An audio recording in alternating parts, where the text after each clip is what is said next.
नमिराज ऋषि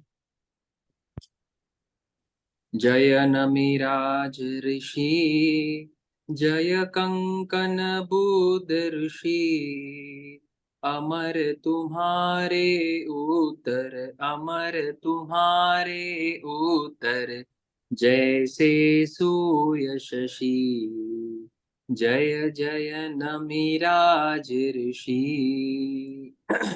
जाति स्मरण हुआ जहाँ राज्य रिद्धि नारी स्वामी राज्य रिद्धि नारी। उत्तरायण सूत्र का 9वां अध्ययन है नमी राजर्षि का। उसके ऊपर पूज्य महाराज साहब ने ये स्तवन बनाया था। ठीक है, समय के अभाव से आप थोड़ा इतना ही रखेंगे। अब आगे हमारा उत्तरायण सूत्र, इसका आखिरीवा अध्ययन 36वां, इसका नाम है जीव अजीव विभक्ति। इसको आज हम शुरू करेंगे।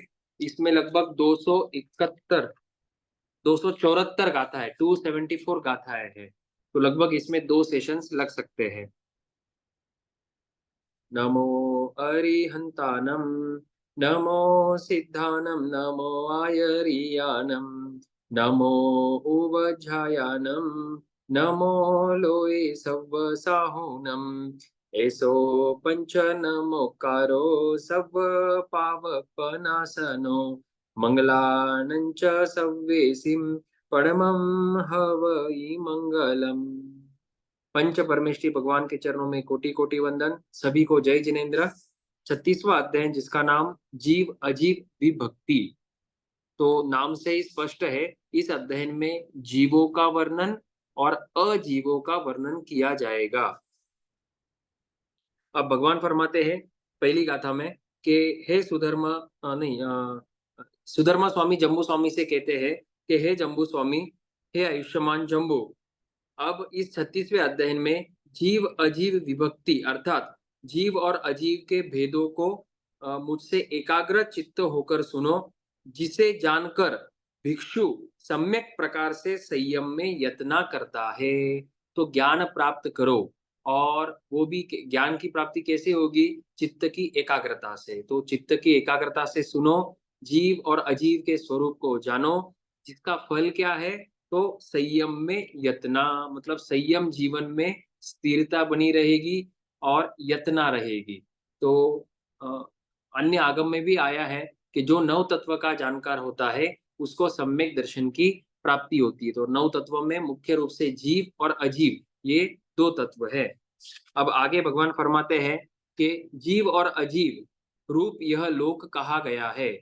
यह जो 14 रज्जु लोक है, इसमें क्या है? जीव है और अजीव है। तो जीव किसको कहेंगे? जिसमें सुख दुख और चेतना लक्षण है। जिसमें चेतना लक्षण है, ये हमने पहले अध्ययनों में भी देखा है। जीव किसे कहते हैं? जिसमें चेतना लक्षण है, अर्थात सुख और दुख की अनुभूति है, जिसमें साकार और अनाकार उपयोग है, उसको जीव कहेंगे। और जिसमें ये लक्षण नहीं है उसको हम अजीव कहेंगे। तो इस लोक में जीव और अजीव रहे हुए हैं। और अलोक में क्या है? मतलब लोक के बाहर क्या है? तो अलोक में भगवान कहते हैं कि अजीव का एक देश है। एक देश मतलब एक पार्ट है। किसका? अजीव का। तो अलोक के बाहर क्या है? आकाश है। आकाश तो हर जगह है, लोक में भी आकाश है और अलोक में भी आकाश है। आकाश का गुण है जगह देना, अवगाहन गुण है, मतलब जगह देना। या इंग्लिश में अगर कहे तो स्पेस, तो स्पेस को हम आकाश कह सकते हैं। लेकिन स्पेस जो है वो हर जगह रहेगी। हम अभी जिस हॉल में रूम में बैठे हैं वहां पर भी स्पेस है, मतलब आकाश है। तो आकाश लोक में भी है और अलोक में भी है। तो पहली गाथा में भगवान फरमा रहे कि इस लोक में, मतलब लोक के अंदर जीव है और अजीव है, और अलोक में सिर्फ आकाश है। ठीक है, अब आगे उस जीव और अजीवों की प्ररूपणा करेंगे, मतलब उसका डिटेल में वर्णन करेंगे। कैसे करेंगे? द्रव्य क्षेत्र काल और भाव से इसका वर्णन करेंगे।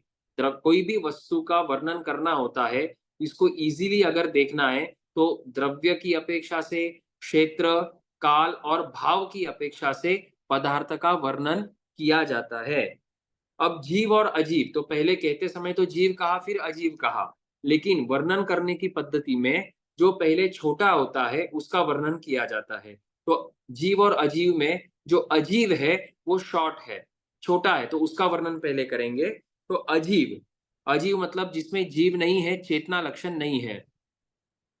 इसके दो प्रकार है, रूपी और अरूपी। रूपी किसको कहेंगे? जिसमें वर्ण, गंध, रस और स्पर्श है, उसको हम रूपी कहेंगे। और जिसमें वर्ण, गंध, रस और स्पर्श नहीं होता है, उसको हम अरूपी कहेंगे। ठीक है, फिर आगे बताते हैं कि अरूपी 10 प्रकार का कहा गया है। तो पहले आपको बता दूं कि द्रव्य 6 है। हम जिसने 25 बोल का थोकड़ा किया है, 20वें बोले 6 द्रव्य, 6 द्रव्य के 30 भेद। तो ये पूरा संसार 6 द्रव्य में समाहित है। 6 द्रव्य कौन कौन से? धर्मास्तिकाय, अधर्मास्तिकाय, आकाशास्तिकाय, जीवास्तिकाय, पुद्गलास्तिकाय और काल। ये 6 द्रव्य है। 6 द्रव्य में से एक द्रव्य जीव है, जिसको जीवास्ति कहेंगे, तो उसको साइड में रखे। रहे 5 द्रव्य। तो 5 द्रव्य है, उसमें से एक द्रव्य रूपी है और बाकी के 4 अरूपी है। तो अरूपी कौन कौन, पहले रूपी कौन कौन से है? तो रूपी तो एक ही है। तो जो पुद्गल अस्तिकाय है वो रूपी है, अर्थात पुद्गल में वर्ण, गंध, रस, स्पर्श है। और जो बाकी के 4 रहे वे अरूपी है, क्योंकि उसमें वर्ण, गंध, रस, स्पर्श नहीं है। बाकी के 4 कौन से है? धर्मास्तिकाय, अधर्मास्तिकाय, आकाशास्तिकाय और काल। ठीक है, ये 4 जो है वे अरूपी है। इसके 10 भेद बताए हैं। ये जो 4 है, इसको और हम आगे डिटेल में करेंगे तो 10 भेद होते हैं। कैसे?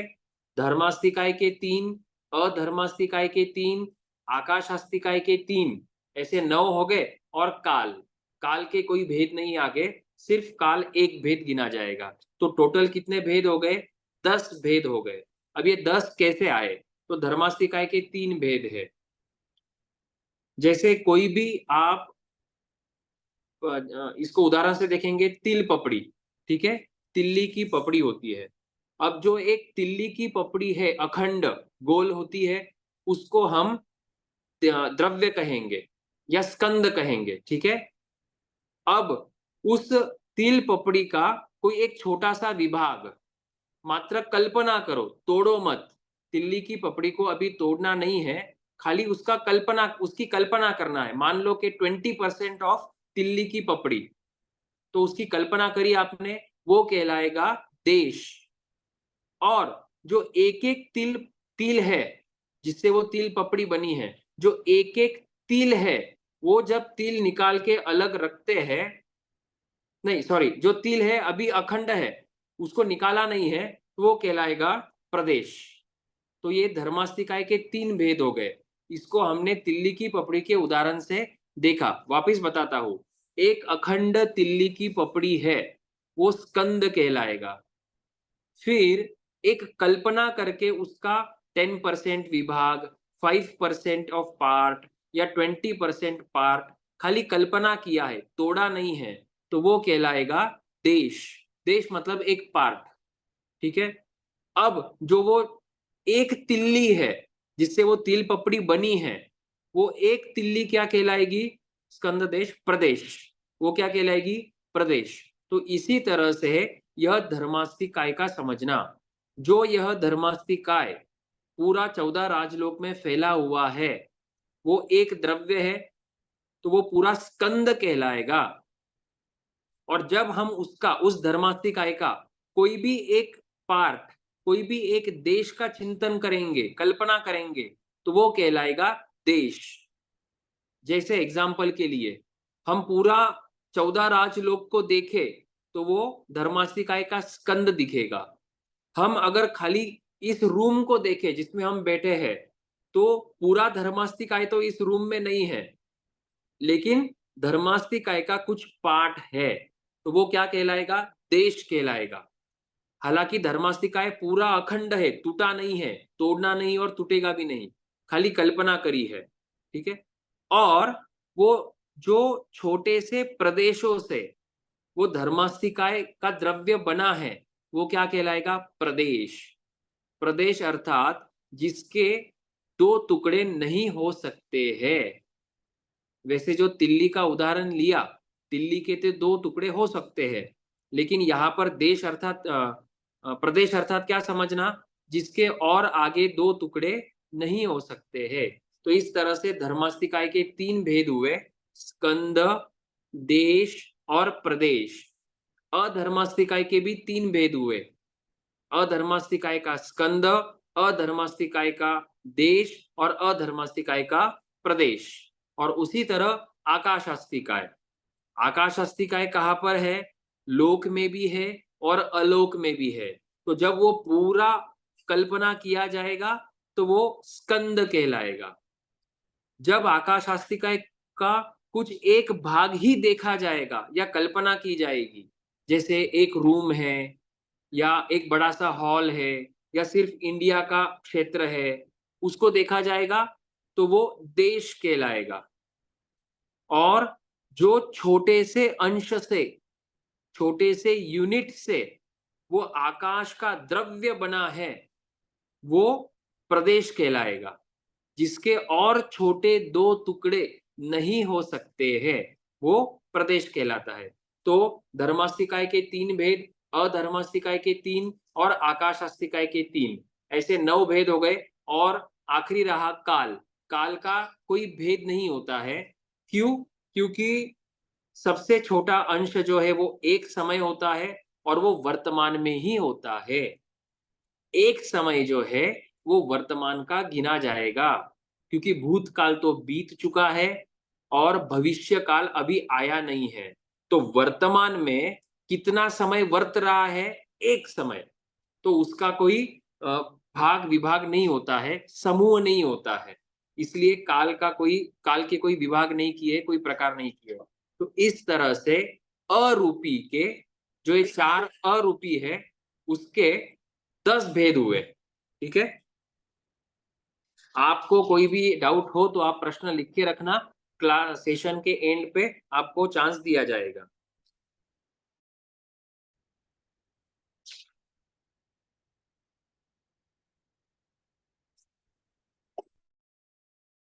ठीक है। अब द्रव्य से तो बता दिया कि धर्मास्तिकाय एक है। द्रव्य से अगर कोई पूछे कि गिनो, तो धर्मास्तिकाय कितने हैं? एक है। अधर्मास्तिकाय भी एक है, आकाशास्तिकाय भी एक है। ठीक है। अब क्षेत्र से ये धर्मास्तिकाय कहां पर है? तो भगवान फरमाते हैं, ये धर्मास्तिकाय का जो एक द्रव्य है वो पूरे 14 राजलोक में फैला हुआ है। अलोक में धर्मास्तिकाय नहीं है, सिर्फ लोक के अंदर है। तो धर्मास्तिकाय का आकार क्या बन जाएगा? जो आकार इस लोक का है, वही आकार धर्मास्तिकाय का बन जाएगा। ठीक है। उसी तरह अधर्मास्तिकाय का समझना। अधर्मास्तिकाय भी कहां पर है? जहां पर धर्मास्तिकाय है वहीं पर एग्जैक्टली अधर्मास्तिकाय रही हुई है। एक आकाश प्रदेश भी आगे नहीं या पीछे नहीं। तो जहां पर धर्मास्तिकाय है एग्जैक्टली वहीं पर अधर्मास्तिकाय है। तो अधर्मास्तिकाय भी लोक के अंदर है, मतलब लोक के आकार वाली है। ठीक है। और धर्म अधर्म आकाश, आकाश अस्तिकाय कहां पर है? आकाश अस्तिकाय लोक के अंदर भी है और लोक के बाहर भी है। ठीक है। और रही बात काल की, मतलब समय, तो आप जानते हो कि ज्योतिष विमान जो है वे दो प्रकार के हैं, चर और अचर। चर मतलब घूमने वाले, अचर मतलब नहीं घूमने वाले। तो घूमने वाले जो ये सूर्य, चंद्र, ग्रह, नक्षत्र और तारा के विमान है, ये विमान जो घूमने वाले हैं वो ढाई द्वीप के अंदर ही है। ढाई द्वीप के बाहर के जो ज्योतिष विमान है वे अचर है, वे घूमते नहीं है। तो इसीलिए जो अपने यहाँ पर दिन और रात्रि होती है वो सूर्य के कारण से होती है। जो अपने यहाँ पर तिथियां बदलती है वो चंद्रमा के कारण से होती है का सम्मिलित है। तो इसीलिए जो ये समय की गणना है, समय मतलब टाइम का जो काल का जो व्यवहार है, व्यवहार मतलब क्या कि भाई 1 घंटा हो गया है, आधा दिन बीत गया है, आज सोमवार है, कल मंगलवार होगा। तो ये जो समय का या काल का व्यवहार है, ये कहाँ पर होता है? मात्र अढ़ाई द्वीप में होगा। मतलब समय क्षेत्र में। अढ़ाई द्वीप का दूसरा नाम क्या है? समय क्षेत्र। क्यों? क्योंकि उसी के अंदर समय की गणना होती है। अढ़ाई द्वीप मतलब कितना होगा? एक जम्बू द्वीप, फिर एक लवण समुद्र, फिर एक धातकी खंड, एक कालोददी और आधा पुष्करवर द्वीप। इस तरह से ढाई द्वीप समुद्र बताए बताए गए हैं। इसका माप कितना है? 45 लाख योजन का डायामीटर। ध्यान रखना, आगे भी अपने को काम आएगा जब सिद्धों का वर्णन आएगा। तो ढाई द्वीप मतलब समय क्षेत्र, और तीसरा नाम है उसका मनुष्य क्षेत्र, क्योंकि इस ढाई द्वीप के अंदर ही मनुष्य होते हैं। ढाई द्वीप के बाहर मनुष्य ना तो जन्म लेते हैं और ना ही मृत्यु को प्राप्त होते हैं। हालांकि किसी के पास लब्धि हो तो जा सकते हैं, लेकिन उनका जो वर्तन है मनुष्य का, जन्म और मरण, वो ढाई द्वीप के अंदर ही होता है, इसलिए उसका नाम मनुष्य क्षेत्र भी है। तो इस तरह से आपको बता दिया कि धर्मास्तिकाय और अधर्मास्तिकाय लोक के अंदर है, आकाशास्तिकाय लोक में भी है, लोक के बाहर भी है। और जो समय है, जो टाइम की गणना है, वो मात्र ढाई द्वीप में है। क्यों? क्योंकि ढाई द्वीप के अंदर जो ज्योतिष विमान है वो घूमते हैं। किसके इर्द गिर्द घूमते हैं? मेरू पर्वत के अराउंड वो रिवॉल्व करते हैं। मेरू पर्वत के इर्द गिर्द ये हमारे सब ज्योतिष के विमान चक्कर लगाते हैं। ठीक है, अब आगे ये हो गया समय क्षेत्र। अब 7 नारकों में, या मतलब ढाई द्वीप के बाहर और नारकी में और देवगति मतलब ऊपर ऊर्ध्वलोक में भी टाइम तो होता है, क्योंकि नारकी की स्थिति बताई है 10,000 वर्ष, एक सागरोपम। देवगतियों देवताओं की भी स्थिति बताई है। तो वो जो स्थिति है उसकी काउंटिंग कैसी होती है? वो यहाँ के माध्यम से होगी। मतलब ढाई द्वीप के अंदर जो 1 घंटा है, वही 1 घंटा नारकी के अंदर भी गिना जाएगा, मतलब 60 मिनट्स। और वही 60 मिनट्स, 60 मिनट देवगति के अंदर भी गिना जाता है। मतलब समय तो इक्वल होता है, लेकिन किसके आधार पर गणना होगी? ढाई द्वीप के अंदर जो समय चल रहा है उसके आधार पर गणना होती है। ठीक है, अब आगे द्रव्य से बता दिया, क्षेत्र से बता दिया, फिर काल। काल मतलब कब से है, कितने टाइम से ये धर्मास्तिकाय है। तो भगवान फरमाते हैं ये धर्मास्तिकाय, अधर्मास्तिकाय, आकाशास्तिकाय और काल भी, ये सब जो है वो अनादि अनंत, अनादि अपर्यवसित से है। मतलब अनादि से है, मतलब ऐसा कोई टाइम नहीं रहा था कि जब ये स्टार्ट हुए हैं, और ऐसा कोई टाइम नहीं आएगा, कोई पॉइंट नहीं आएगा कि ये खत्म हो जाएंगे। कौन? धर्मास्तिकाय, अधर्मास्तिकाय, आकाशास्तिकाय। ये अनादि से है और अपर्यवसित काल तक रहेंगे, अर्थात शाश्वत है, नित्य है, ध्रुव है। ठीक है, क्योंकि ये संसार जो है वो अनादि काल से है। तो संसार में रहे हुए जो पदार्थ है, जो द्रव्य है, वो भी अनादि काल से माने जाते हैं। ठीक है, अब जो काल द्रव्य है, समय, चौथा देखो, धर्मास्तिका, अधर्मास्तिका, आकाशास्तिका और काल। तो काल जो है वो भी अपेक्षा से तो अनादि अनंत है, क्योंकि ज्योतिषों के विमान का चक्कर लगाना आदि अनादि अनंत से चल रहा है, तो समय की गणना भी अनादि अनंत से है। तो वो हो गई एक अपेक्षा। दूसरी अपेक्षा से बता दिया कि शादी सपर्यवसित है, मतलब टाइम की गिनती शुरू होती है और टाइम की गिनती खत्म भी होती है। किसी ने रेस लगाई, on the marks get set go, जैसे गो बोला कि वो दौड़ने लगा, और फिर हम काउंट करते हैं कि 100 मीटर्स रन करने के लिए कितना टाइम लगा। तो टाइम का स्टार्ट पॉइंट भी रहा और एंड पॉइंट भी रहा। तो एग्जांपल के लिए 5 मिनट लगे, तो 5 मिनट्स वो शादी सपर्यवसित हुआ। या मान लो कोई भी एक पदार्थ का मैन्युफैक्चरिंग करी, जैसे कोई मोबाइल है, तो मोबाइल की एक्सपायरी डेट होती है, या वो डिस्ट्रॉय हो जाएगा कोई ना कोई पॉइंट पे। तो मान लो 100 साल के बाद या 50 साल के बाद एक पर्टिकुलर मोबाइल डिस्ट्रॉय हो जाएगा, तो मोबाइल का स्टार्ट पॉइंट भी रहा जब वो मैन्युफैक्चर हुआ, और जब वो डिस्ट्रॉय होगा तब उसका एंड पॉइंट होगा। तो उस अपेक्षा से समय जो है उसकी आदि भी है, मतलब स्टार्टिंग भी है, और अंत भी है, मतलब एंड पॉइंट भी आएगा। ठीक है। अब यहां पर गुणों का वर्णन नहीं किया, लेकिन आपको बता देता हूं कि हमने धर्मास्तिका आदि को द्रव्य से देख लिया, क्षेत्र से देखा और काल से देखा। अब भाव से बताता हूं। तो धर्मास्तिकाय का लक्षण क्या है? चलने में सहायक, संभावना आगे आगे भी नहीं आया, चलने में सहायक। फिर अधर्मास्तिकाय का लक्षण क्या है? रुकने में सहायक। आकाशास्तिकाय का लक्षण क्या है? वो जगह देता है।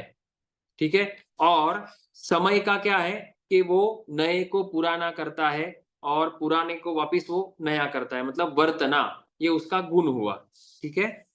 अब आगे, ये हो गया हमारा अरूपी का वर्णन। अरूपी कितने हैं? 4, धर्मास्तिकाय, अधर्मास्तिकाय, आकाशास्तिकाय और काल। अरूपी मतलब वर्ण, गंध, रस और स्पर्श नहीं है, इसीलिए अपने को धर्मास्तिकाय आदि जो अभी आकाश में है, अधर्मास्तिकाय भी है, लेकिन वर्ण गंध आदि नहीं है, इसलिए हमको चर्म चक्षु से भी नहीं दिखेंगे और अवधि ज्ञान से भी नहीं दिखेंगे, मन परे ज्ञान से भी नहीं दिखेंगे। मात्र केवली भगवान ही इन पदार्थों को जान सकते हैं और देख सकते हैं। ठीक है। अब जैसे आपको बताया था कि जहां पर धर्मास्तिकाय है वहीं पर अधर्मास्तिकाय है। तो उदाहरण के लिए, जैसे दूध है, दूध के अंदर शक्कर डाल दी और कॉफी डाल दी, कॉफी पाउडर, अच्छी तरह से उसको स्पून से हिला दिया। अब दूध का कोई एक ड्रॉप लो, तो उसमें क्या क्या होगा? जहां पर उस दूध का ड्रॉप है वहीं पर शक्कर के कण भी रहेंगे और वहीं पर कॉफी पाउडर भी रहेगी।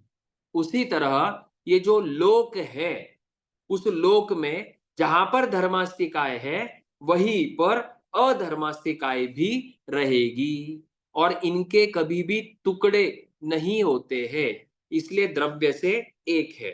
ठीक है।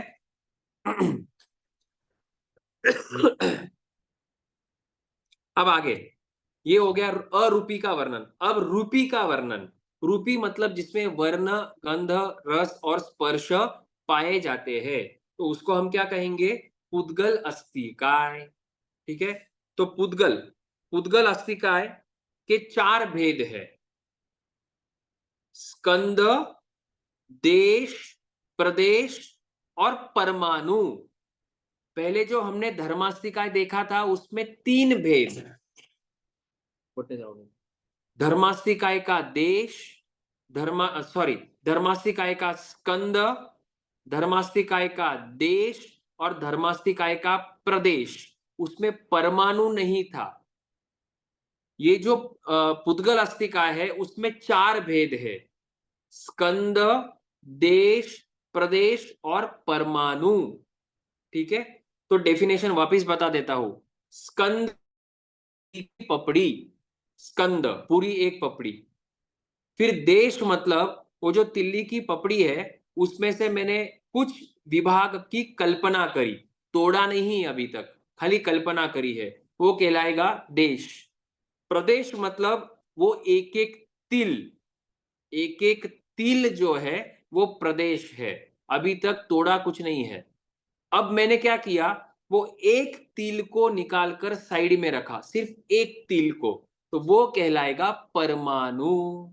तो परमाणु जो है वो अकेले होता है, सिंगल होता है और किसी स्कंद से जुड़ा हुआ नहीं होता है, अकेले होता है और उसके कोई दो विभाग नहीं हो सकते। जैसे तिल के दो विभाग नहीं हो सकते एग्जाम्पल के लिए, उसी तरह परमाणु के भी दो विभाग नहीं होंगे।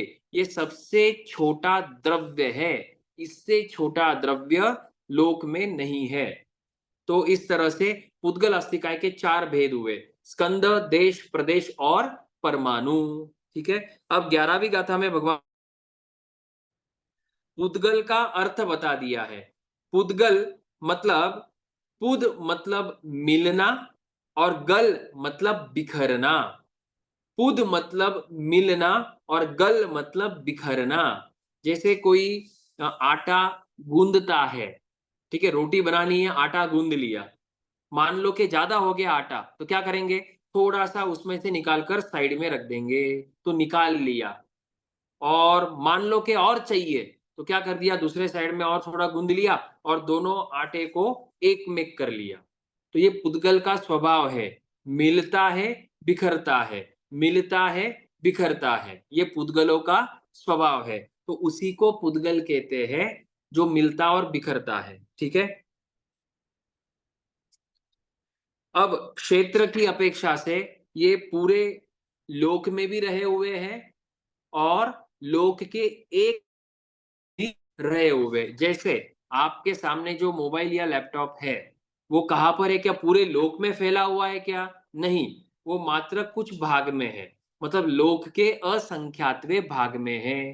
ठीक है, और एक पदार्थ ऐसा है कि जो पूरे लोक में फैला हुआ है, जैसे वो धर्मास्तिकाय था, पूरे लोक में फैला हुआ है, वैसे एक प्रकार का पुद्गल भी है जो पूरे लोक में फैला हुआ है, उसको कहते हैं अचित महास्कंद। स्कंद मतलब आप जानते हो एक पदार्थ, स्कंद। अचित मतलब क्या, जिसमें जीव नहीं है, वो हो गया अचित। तो ये जो अचित महास्कंद है, और महा मतलब बड़ा, सबसे बड़ा, क्योंकि पूरे 14 राजलोक में पसरा हुआ है, तो वो कहलाएगा अचित महास्कंद। तो कुछ पुद्गल पूरे लोक में फैले हुए हैं और बहुत सारे पुद्गल तो लोक के कुछ एक भाग में ही रहे हुए हैं। ठीक है, अब आगे,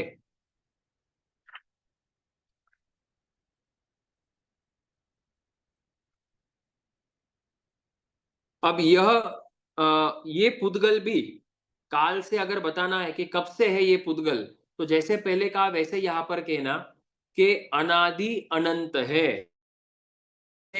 प्रवाह की अपेक्षा से। और दूसरी अपेक्षा से अगर देखें तो ये भी सादी और अंत सहित है, मतलब सादी और शांत है।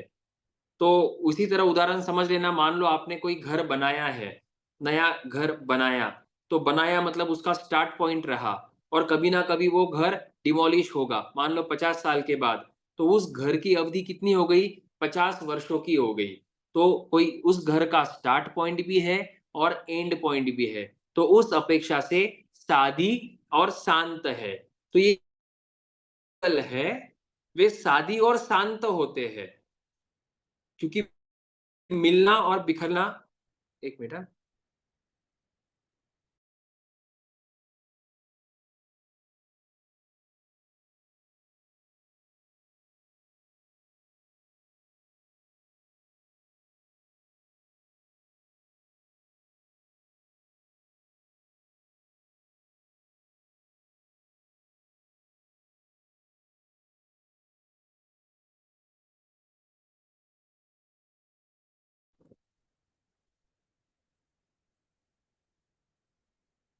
हाँ। आवाज आ रही है मेरी बराबर? आ रही है, आ रही है। ओके, ठीक है, सॉरी फॉर द डिस्टरबेंस। ठीक है, तो ये पुद्गल जो, हाँ, मिलना और बिखरना चलता रहता है, तो इसलिए हमको एक प्रकार से एक वैराग्य का कारण है कि जो भी पदार्थ हम परचेस करते हैं, जो भी हम पदार्थ इन पदार्थों को अपना मानते हैं, वो बिखरने वाला है, वो डिस्ट्रॉय होने वाला है, ये अनित्य है। तो अनित्य भावना जो है, ये सब क्या है? अशाश्वत है, अनित्य है, हमेशा रहने वाला नहीं है। तो इस तरह का चिंतन अपने वैराग्य को बढ़ा सकते हैं। तो धर्मस्थिका आदि जो है वो अनादि अनंत है, अनादि अपरिवर्तित। और काल जो थे, काल जो है और ये जो पुद्गल है, उनकी दो अपेक्षा बताई। एक तो अनादि अपरिवर्तित तो है ही, और दूसरी अपेक्षा है सादी शांत। ठीक है, तो ये जो पुद्गल है, जो भी पुद्गल, स्कंद, देश, प्रदेश, परमाणु, जितने भी प्रकार है, वे सब शाश्वत है। ना तो कोई नया उत्पन्न होता है और ना ही वो मतलब डिस्ट्रॉय हो जाता है। सिर्फ एक फॉर्म से दूसरे फॉर्म में चेंज होते रहता है। ठीक है, न्यूटन का भी एक लॉ है, तो एक फॉर्म से दूसरे फॉर्म में वो चेंज होते रहता है। अब आगे इनकी स्थिति बता रहे हैं। जैसे मोबाइल की अपन ने अभी स्थिति देखी कि 50 वर्ष तक वो मोबाइल रहा, 10 वर्ष तक, या आपके घर की स्थिति कितनी के 50 वर्षों तक रहा। वैसे ही ये जो पदार्थ है, जो पुद्गल है, उनकी स्थिति कितनी है? जघन्य एक समय, उत्कृष्ट कितना? असंख्य काल। एग्जाम्पल के लिए अब अपने को कल्पना करना पड़ेगा। एग्जाम्पल के लिए जो परमाणु बताया ना आपको, स्कंद, देश, प्रदेश और परमाणु, तो जो परमाणु मतलब अकेले था, तो मान लो कि ऐसे 1000 परमाणु एक साथ आए, मतलब 1000 तिल्ली एक साथ आए और एक स्कंद बन गया, तिल्ली की पपड़ी बन गई, तो एक स्कंद बन गया। तो वो स्कंद जो बना है, तिल्ली की पपड़ी जो बनी है, वो कितने समय तक रहेगी? तो भगवान कहते हैं जघन्य एक समय, मिनिमम वन समय। तो एक समय के बाद क्या होगा? एक समय के बाद वो जो 100 आए थे, उसमें से कुछ बिखर जाएंगे। तो 100 का 99 हो सकता है, या फिर 101 भी हो सकता है, मतलब और एक परमाणु आकर अटैच हो जाएगा। तो इस अपेक्षा से जघन्य एक समय, उत्कृष्ट कितना? असंख्य काल। मतलब वो जो 100 परमाणु एक साथ आए हैं, वो स्कंद, वो तिल्ली की पपड़ी असंख्य काल तक वैसे का वैसा ही रहेगी, ना तो कम होगी ना तो बढ़ेगी। ठीक है, उसको कहते हैं स्थिति। तो कितनी है वो? जघन्य एक समय, उत्कृष्ट असंख्य काल। अब इसमें अंतर भी दिया हुआ है। ठीक है, अंतर भी बता देता हूं। अब जो ये 100 परमाणु आए एक साथ, 1000 परमाणु, मैंने ना, जो 1000 परमाणु एक साथ आए हैं, वो मान लो कि बिखर गए, कुछ टाइम बाद बिखरेंगे। तो बिखरने के बाद वापिस वो 1000 परमाणु कब आएंगे? तो भगवान कहते हैं जघन्य एक समय के बाद। तो इमीडिएटली एक समय के बाद वापिस वो 1000 परमाणु वाला हो सकता है, और नहीं हुआ तो मैक्सिमम कितने टाइम बाद होगा? तो भगवान कहते हैं अनंत काल के बाद ऐसा होगा। तो अनंत काल के बाद हो सकता है, होगा कि वे जो 1000 परमाणु, अब वो के वो परमाणु होना आवश्यक नहीं है। हम सिर्फ नंबर ऑफ परमाणु की बात कर रहे हैं, तो नंबर कितने होंगे? 1000 होंगे। ठीक है, तो इस तरह से तिथि बता दी और अंतर बता दिया। ठीक है, थोड़ा सा सूक्ष्म है, लेकिन समझने का प्रयास करें। डाउट हो तो आप प्रश्न पूछ सकते हैं बाद में। ठीक है, अब ये जो पुद्गल है, तो जैसे पहले ही कहा था ये रूपी है, तो रूपी अर्थात इसमें क्या है? वर्ण, गंध, रस, स्पर्श और संस्थान, ये 5 प्रकार से होते हैं। अब वर्ण, कितने प्रकार के वर्ण हैं तो हम जानते हैं, 25 बोल आदि का थोकड़ा किया हुआ है। तो वर्ण 5 प्रकार के हैं, काला, नीला, लाल, पीला, सफेद। फिर गंध कितने प्रकार के? 2 प्रकार के, सुरभि गंध, दुर्बि गंध। रस कितने प्रकार का? 5 प्रकार के रस, तीखा, कड़वा, तीखा, कड़वा, कषैला, खट्टा और मीठा। फिर वर्ण, गंध, रस, स्पर्श। स्पर्श कितने प्रकार के? 8 प्रकार के स्पर्श है। 8 प्रकार के है कि खुरदरा, मृदु, गुरु, लघु, शीत, उष्ण, स्निग्ध, ऐसे 8 स्पर्श है। और संस्थान, संस्थान मतलब आकार, उन परमाणुओं का उन स्कंदों का आकार। स्कंद मतलब तिल्ली की पपड़ी, तो उसका आकार। वे कितने प्रकार के हैं? 5 प्रकार के हैं। पहला है परिमंडल। परिमंडल मतलब चूड़ी के जैसा। चूड़ी, बहनों की जो चूड़ी होती है वो चूड़ी के जैसा। फिर दूसरा है वृत्त। वृत्त मतलब गेंद के जैसा, क्रिकेट का बॉल होता है ना, लगभग वैसा। फिर त्रिकोण मतलब ट्रायंगल, चौकोन स्क्वायर, और आयत, आयत मतलब स्ट्रेट लाइन। तो ऐसे उन स्कंदों के आकार बनते हैं। ठीक है। आप पुड़िया भी बनाते हो तो अलग अलग आकार से पुड़िया बन सकती है, अलग अलग प्रकार से आइसक्रीम बनते हैं, अलग अलग शेप से केक बनते हैं। तो उसी तरह वे उद्गल भी अलग अलग संस्थान, 5 प्रकार के संस्थान के बताए गए हैं। ठीक है। और आगे की गाथाओं में जो हम 25 बोल के थोकड़े में 21वें बोले राशि 2, जीव राशि, अजीव राशि। और अजीव राशि में जो पुद्गल के हम 530 भेद करते हैं, 500 से 560 है, उसमें जो 530 भेद करते हैं उसका वर्णन आगे की गाथाओं में किया गया है। ठीक है। तो उसको हम बस शॉर्ट में ही,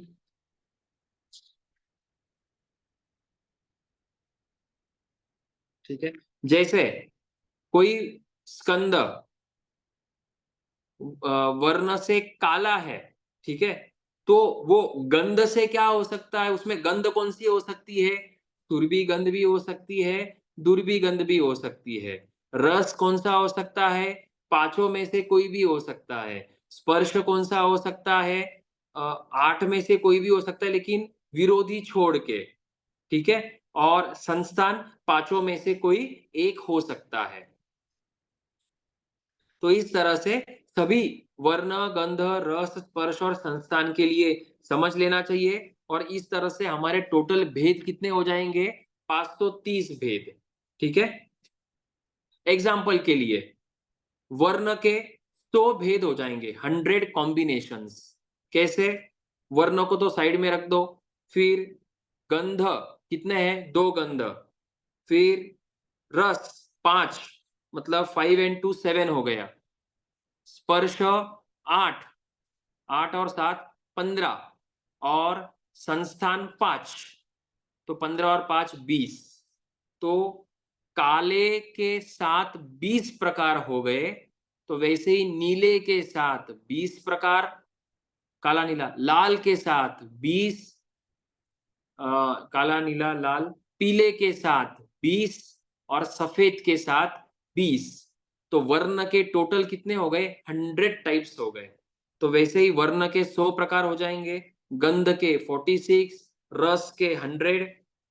इस तरह से टोटल 530, 530 भेद गिने जाते हैं। ठीक है। तो इस तरह से अपना अजीव का विभाग पूरा हुआ। अपने को इस अध्ययन में जीव और अजीव का वर्णन देखना है। हमारा अजीव का विभाग पूरा हुआ। अजीव में हमने क्या किया कि 5 प्रकार है। धर्मास्तिकाय, पहले तो अजीव में 2 प्रकार है मुख्य रूप से, रूपी, अरूपी। फिर अरूपी क्या क्या है? धर्मास्तिकाय, अधर्मास्तिकाय, आकाशास्तिकाय और काल। इसको हमने कैसे देखा? द्रव्य, क्षेत्र, काल। ठीक है। और फिर रूपी, रूपी के कितने भेद है? 4, स्कंद, देश, प्रदेश, परमाणु। और इसको भी हमने द्रव्य, क्षेत्र और काल की अपेक्षा से देखा। और फिर उसके 530 भेद किए। ठीक है।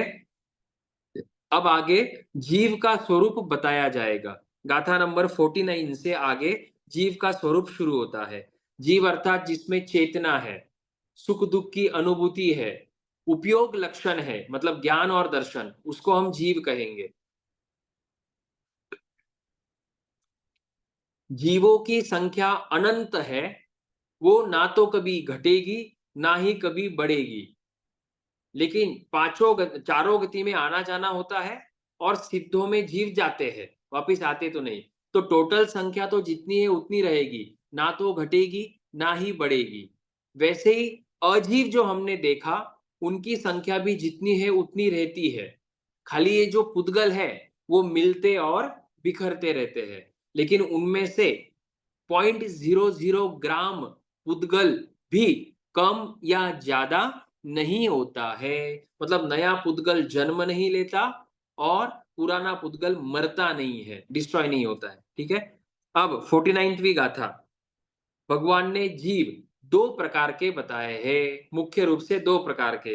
एक तो है संसारी, मतलब संसारस्थ, और दूसरा है सिद्ध। तो दो प्रकार के जीव कौन से हुए? संसारी और सिद्ध। ठीक है। संसारी किसको कहेंगे? जो चार गति में भटक रहे हैं, नरक, तिरंच, मनुष्य और देव, इन चारों गतियों में जो जीव भ्रमण कर रहे हैं उनको हम संसारी कहेंगे। और सिद्ध अर्थात जो इन चारों गतियों से और 8 कर्मों से मुक्त हो चुके हैं उनको सिद्ध कहेंगे। अब फिर से वैसा ही होगा, जो छोटा है उसका वर्णन किया जाएगा, जिसका कलेवर थोड़ा है, मतलब शॉर्ट जो है उसका पहले वर्णन किया जाएगा। तो पहले सिद्धों का वर्णन किया जाएगा। तो आगे की गाथा में पूछा कि मतलब बता बता रहे कि सिद्ध कितने प्रकार के हैं। तो सिद्ध अनेक प्रकार के हैं, उसमें से कुछ प्रकार बताते हैं। देखो, जो स्थानकवासी परंपरा का प्रतिक्रमण है, उसमें जो सिद्धों की भाव वंदना की जाती है, दूसरे पद की भाव वंदना, उसमें हम सिद्धों के प्रकार बोलते हैं। 14 प्रकारे और 15 भेदे सिद्ध होवे। तो 15 भेदों का वर्णन हम वहां पर करते हैं। तीर्थ सिद्धा, अतीर्थ सिद्धा, तीर्थंकर सिद्धा, अतीर्थंकर सिद्धा, ऐसे वहां पर 15 की तो काउंटिंग हो जाती है। तो वो हो गए 15 भेदे। अब 14 प्रकार से क्या है? 14 प्रकारे हम बोलते तो है, लेकिन वे कौन से 14 है? तो वो इस उत्तरायण के 36वें अध्ययन में दिया हुआ है। तो वे 14 कौन से हमको काउंटिंग करना है? तो पहले 3 है स्त्रीलिंग सिद्धा, पुरुष लिंग सिद्धा और नपुंसक लिंग सिद्धा। वहां के जो 15 है वो भी ओवरलैप हो जाएंगे। ठीक है। तो स्त्रीलिंग सिद्धा मतलब स्त्री होते हुए सिद्ध होना, जैसे मरुदेवा माता, चंदन बालाजी। फिर पुरुष लिंग सिद्धा, पुरुष होते हुए सिद्ध होना, मतलब बाहर का जो वेश है, जो आकार है, आकार वो पुरुष का है, जैसे गौतम स्वामी आदि। फिर नपुंसक लिंग सिद्धा, नाम आता है गांगेय अणगार, कहते हैं कि वे नपुंसक थे। तो नपुंसक अवस्था में जो सिद्ध होते हैं वो नपुंसक लिंग सिद्धा कहलाते हैं। वर्तमान में नपुंसकों को दीक्षा नहीं दी जाती है। नपुंसकों को आगम व्यवहारी ही दीक्षा देते हैं। आगम व्यवहारी मतलब कौन? जिसमें 14 पूर्वों का ज्ञान, 10 पूर्वों का ज्ञान, 9 पूर्वों का ज्ञान, 14, 10 और 9 पूर्व का ज्ञान होना चाहिए। ये 3 बातें। और तीन बातें कौन सी? अवधि ज्ञानी, मन पर्य ज्ञानी, केवल ज्ञानी। तो ये 6 जो है वे आगम व्यवहारी कहलाते हैं। तो इन्हीं को अधिकार है कि वे नपुंसक को दीक्षा दे सके, क्योंकि वे सब द्रव्य क्षेत्र काल भाव को जानते हैं अपने ज्ञान से। तो ये हो गए 3 प्रकार के सिद्धा। और आगे कौन से 3 है? स्वलिंग सिद्धा, अन्य लिंग सिद्धा, गृहस्थ लिंग सिद्धा। स्वलिंग अर्थात लिंग मतलब बाहर की पहचान, जो वेश है उसको लिंग कहेंगे। तो साधु का वेश कौन सा है? तो पहले तो स्वलिंग, खुद का लिंग कौन सा है? श्वेत वस्त्र, ओघा, फिर पूंजनी और मुंह पत्ती खास करके, और पात्रे होते हैं। तो ये सब स्वलिंग कहलाता है। इसमें मुख्य रूप से क्या है? ओघा और मुंह पत्ती, ये मुख्य रूप से उपकरण माने जाते हैं। तो ऐसे वेश में रहते हुए जो सिद्ध होगा वो स्वलिंग सिद्धा कहलाएगा। जैसे तीर्थंकर भगवान, जैसे गणधर भगवान, आदि आदि। फिर अन्य लिंग सिद्धा, अन्य लिंग, अच्छा, भले ही तीर्थंकर भगवान के मुंह पत्ती नहीं होती है, कोई वस्त्र होता ही नहीं है, लेकिन वो यत्ना पूर्वक ही बोलते हैं। हमेशा वो मुंह के सामने हाथ रखकर ही वार्तालाप करते हैं, वचन योग करेंगे, तो वो अपेक्षा से स्वलिंग हो ही गया, क्योंकि उद्देश्य क्या है, विराधना नहीं होना वायुकाय की, तो वो उद्देश्य वहां पर पाला ही जाता है। फिर अन्य लिंग सिद्धा, अन्य लिंग मतलब किसी कारण से अन्य धर्म का वेश धारण, हाँ, अन्य धर्म का वेश धारण करना और उस वेश में वो मोक्ष को प्राप्त हो जावे, या फिर अन्य धर्म का कोई साधु है, वेश तो अन्य धर्म का पहना हुआ है, लेकिन अंतर मन से 5 समिति, 3 गुप्ती, 10 यति धर्म ऐसा करते, 12 भावना ऐसा करते करते शपथ श्रेणी चढ़ गए और मोक्ष को प्राप्त कर गए, तो वो अन्य लिंग सिद्धा कहलाएंगे। तो इसके लिए एक नाम आया है वलकल चिरी, वलकल चिरी करके नाम है, वो अन्य लिंग सिद्धा। और फिर है गृहस्थ लिंग सिद्धा, घर में रहते हुए, मतलब घर का जो वेश है, गृहस्थ का जो वेश है, मतलब ना जैन धर्म का वेश और ना अन्य धर्म का वेश, ये गृहस्थ का वेश, उसमें रहते हुए मोक्ष प्राप्त कर लेना। जैसे मरुदेवा माता हाथी पर बैठे हुए थे और गृहस्थ का वेश था, उसमें उनको मोक्ष हुआ, तो वो कहलाएगा गृहस्थ लिंग सिद्धा। ये हो गए हमारे 3 और 3 6 भेद हो गए। अब आगे आगे दिया है अवगाहना के 3 भेद, ये नया है। तो अवगाहना मतलब उत्कृष्ट अवगाहना वाले सिद्ध होंगे, मध्यम अवगाहना वाले सिद्ध होंगे और जघन्य अवगाहना वाले सिद्ध होंगे। उत्कृष्ट अवगाहना कितनी होगी, 500 धनुष्य। 500 धनुष्य से अगर ऊपर अवगाहना हो जावे तो वो युगलिक कहलाते हैं, और युगलिक तो फिर मोक्ष नहीं जाएंगे। तो उत्कृष्ट अवगाहना क्या है, 500 धनुष्य। जघन्य अवगाहना कितनी होगी, 2 हाथ। 2 हाथ के साधु या साध्वी मोक्ष में जा सकते हैं। और 500 धनुष्य और 2 हाथ के बीच में जितनी भी अवगाहना है वो सब मध्यम अवगाहना कहलाएगी। ठीक है, ये हो गए हमारे 9 प्रकार। फिर और 3 प्रकार है, कौन से, दिशा की अपेक्षा से। तो ऊर्ध्व दिशा से सॉरी, ऊर्ध्व दिशा नहीं, ऊर्ध्व लोक, ऊर्ध्व लोक से मोक्ष में जाने वाले, अधोलोक से मोक्ष में जाने वाले और तिरछा लोक से मोक्ष में जाने वाले। अब हमको समझना होगा कि ऊर्ध्व, अधो और तिरछा लोक क्या है। तो जो ये मेरू पर्वत है, मेरू पर्वत की जो तलेटी है, बेस मतलब जमीन, उस जमीन पर 4 रुचक प्रदेश है, मतलब कुछ पॉइंट है, ऐसा समझ लो आप, सेंटर पॉइंट है। वहां से 900 योजन ऊपर, 900 योजन नीचे, टोटल कितना हो गया, 1800 योजन। तो ये जो 1800 योजन है वो तिरछा लोक कहलाता है। और 1800 योजन के ऊपर ऊर्ध्वलोक कहलाएगा और 1800 योजन के नीचे अधोलोक कहलाएगा। अधो मतलब नीचे। ठीक है, तो उन जगह से, उन क्षेत्र से सिद्ध होना, तो ये 3 प्रकार के सिद्ध हो जाते हैं। तो कितने हो गए हमारे, 12। अब रहे कितने, 2। हमको 14 करना है पूरा। तो 2 कौन से होंगे, समुद्र से सिद्ध होने वाले और जलाशय से सिद्ध होने वाले।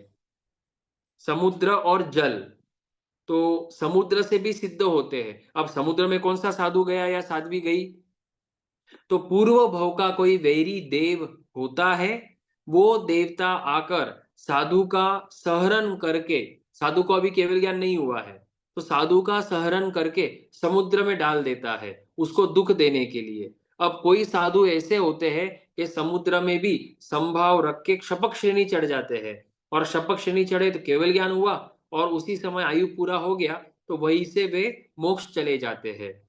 तो इसको कहते हैं समुद्र से मोक्ष जाना। और लास्ट है जल, समुद्र को छोड़कर बाकी जो भी नदी है, तालाब है, जो भी जलाशय है, उसमें से भी वे सिद्ध हो सकते हैं। उसी तरह सहरन की अपेक्षा, या फिर कभी कभी साधु के नदी पार करने का प्रसंग आवे, अगर प्रसंग आवे तो, बाकी ये उत्सर्ग मार्ग नहीं है, नहीं करना चाहिए, लेकिन अगर करने का प्रसंग आवे और उस समय शपथ श्रेणी करके मोक्ष चले जावे तो जलाशय से सिद्ध माने जाते हैं। ठीक है। तो इस तरह से ये हमारे 14 प्रकार के सिद्ध हुए। अब ध्यान रखना, जो ढाई द्वीप बताया था, मतलब समय क्षेत्र बताया था, जिसको मनुष्य क्षेत्र भी कहते हैं, हर उस 45 लाख योजन लंबा चौड़ा है। तो उस 45 लाख योजन लंबे चौड़े डायमीटर वाले समय क्षेत्र से हर एक कण से अनंत जीव मोक्ष पधार चुके हैं, मोक्ष चले गए हैं। मतलब जो लवण समुद्र है, लवण समुद्र का एक पॉइंट भी ऐसा नहीं है जहां से कोई मोक्ष ना गया हो। हर एक पॉइंट से अनंत अनंत जीव मोक्ष चले गए हैं। तो उसी तरह ढाई द्वीप का समझना। ठीक है। तो ये सा हमारा ये 51वीं गाथा का वर्णन पूरा हुआ। अब देखो, अब बताएंगे, ये 14 प्रकार आपको याद हो गए। अब बताएंगे कि इनमें से एक समय में कितने सिद्ध होंगे, एक समय में कितने सिद्ध होंगे। तो अगर स्त्रीलिंग की बात करें कि मान लो कि जाने वाले सभी के सभी स्त्री है, तो एक समय में कितने जा सकते हैं मोक्ष। तो भगवान कहते हैं 20 जा सकते हैं, 20 से कम तो हो सकते हैं, 20 से कम तो हो सकते हैं, लेकिन 20 से ज्यादा नहीं होंगे। कौन? स्त्रीलिंग सिद्धा। फिर नपुंसक लिंग कितने हो सकते हैं एक साथ में? 10। क्वांटिटी कितनी होगी? 10। कहां पर रहेंगे ये 10 जीव या 20 जीव? पूरे ढाई द्वीप का मिलाकर आपको बता रहे हैं।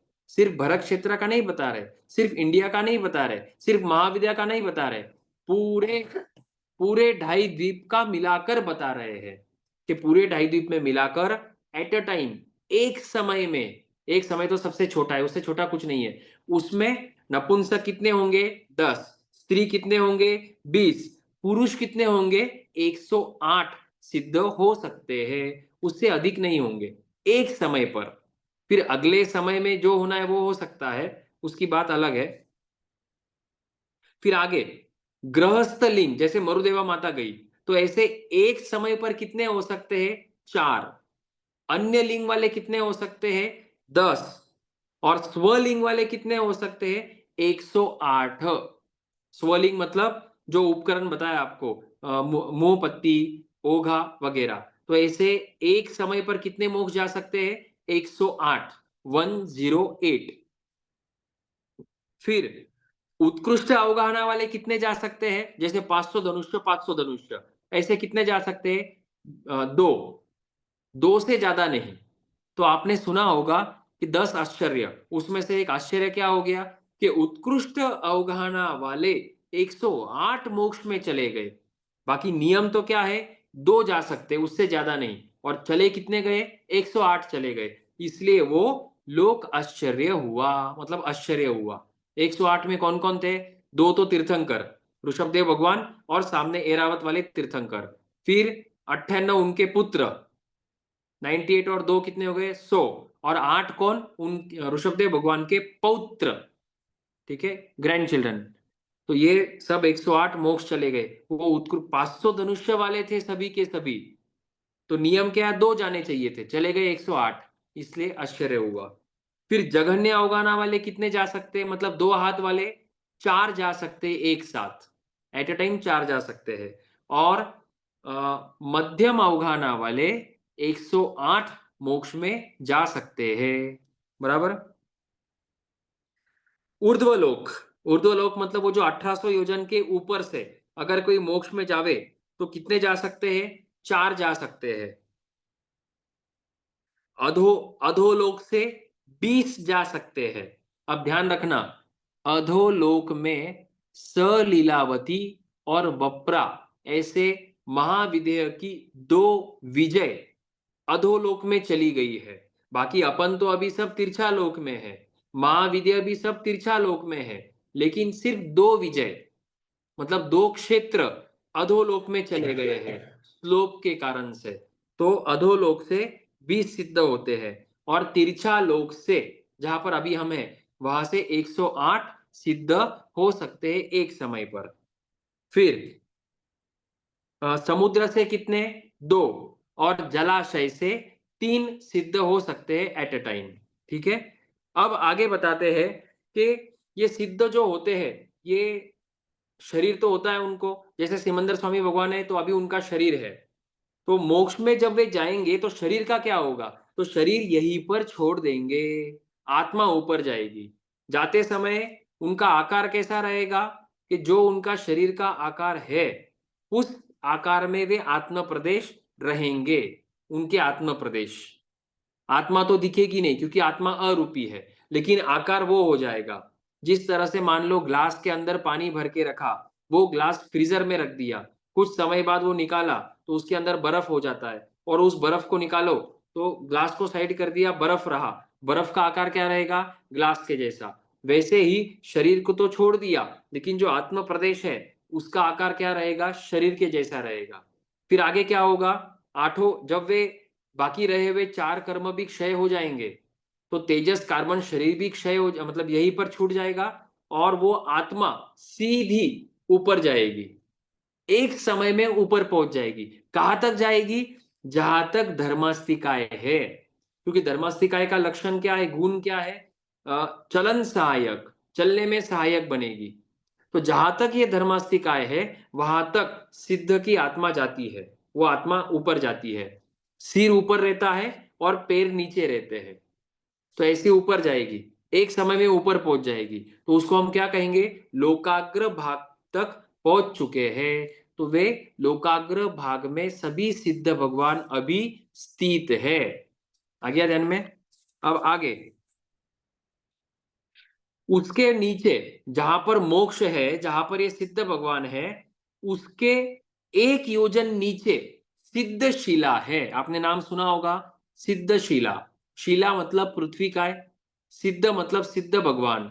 तो क्योंकि यह पृथ्वी सिद्ध भगवंतों से नजदीक है, तो उसका नाम क्या है? सिद्ध शिला है। और पन्नवना और उवई सूत्र में सिद्ध शिला के 12 नाम दिए हुए हैं, आप वहां पर वो देख सकते हैं। तो सिद्ध शिला नाम की शिला है, श्वेत है, शंख के समान सफेद है, और इसकी सिद्ध शिला अर्जुन स्वर्णमय है। अर्जुन स्वर्ण मतलब सफेद सोने के समान है, व्हाइट गोल्ड, सफेद सोने के समान है, शंख के समान सफेद है, निर्मल है, शुद्ध है। ठीक है, और उसका नाम क्या है? ईशत प्राक भरा पृथ्वी।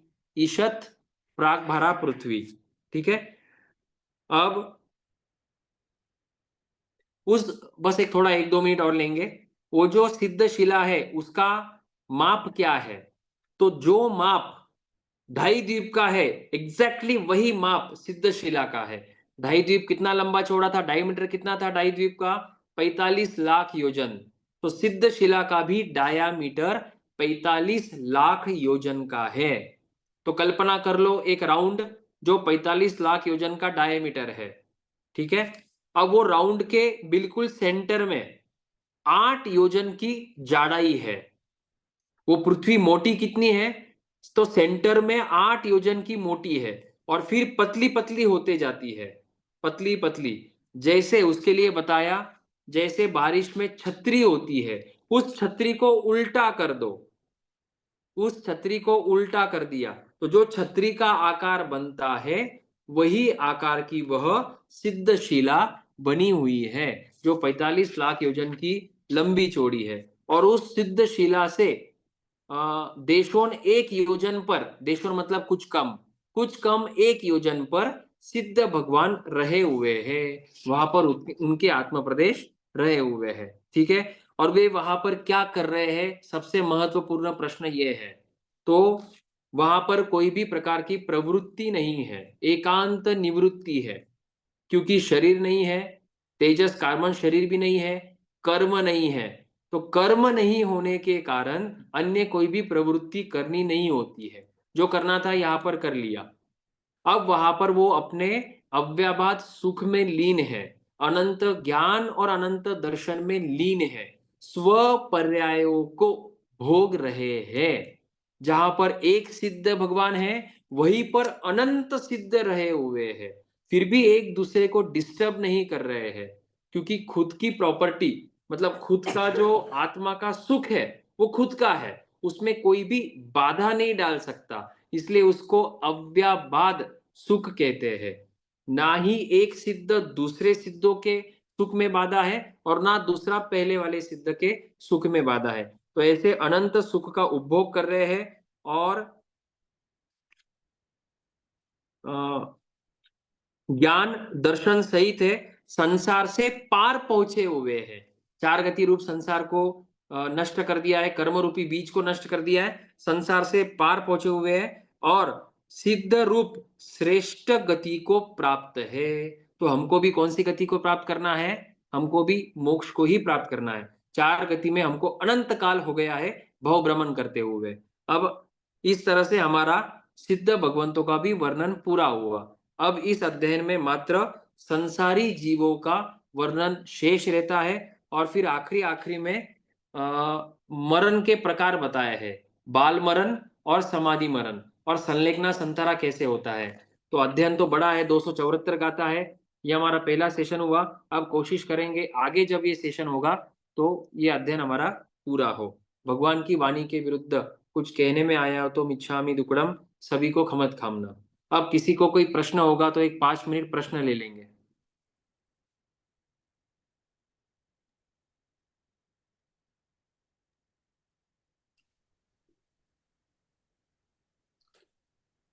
चैट में एक डला प्रश्न हुआ आया। हाँ हाँ,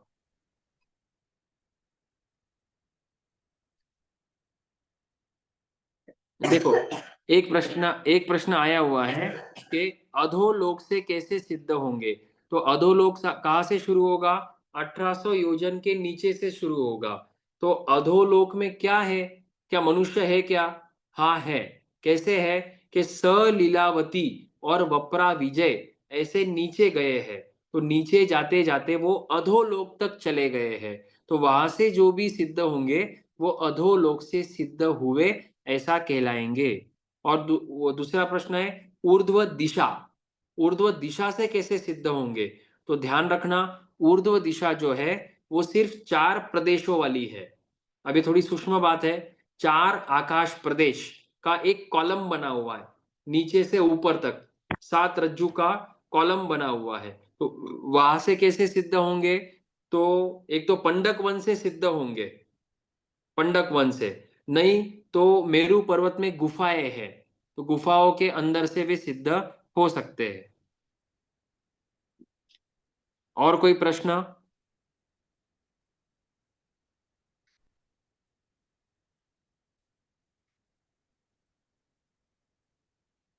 ठीक है, मांगलिक से नौतन। गुरुदेव की आज्ञा से, आप सभी बड़ों की आज्ञा से, चत्तारि मंगलम अरिहंता मंगलम सिद्धा मंगलम साहू मंगलम केवली पन्नतो धम्मो मंगलम। चत्तारि लोकुतमा अरिहंता लोकुतमा सिद्धा लोकुतमा साहू लोकुतमा केवली पन्नतो धम्मो लोकुतमो। चत्तारि शरणं प्रपज्जामि अरिहन्ते शरणं प्रपज्जामि सिद्धे शरणं प्रपज्जामि साहू शरणं प्रपज्जामि केवली पन्नतम धम्मम शरणं प्रपज्जामि। ये 4 शरणा दुर्गति हरना सुगति करना और न शरण कोई होए, भव्य प्राणी करे आराधन अक्षय अमर पद हुए। सभी को जय जिनेन्द्र, खमत खामना। जय जिनेन्द्र। जय जिनेन्द्र। जय जिनेन्द्र, जय जिनेन्द्र। जय जिनेन्द्र।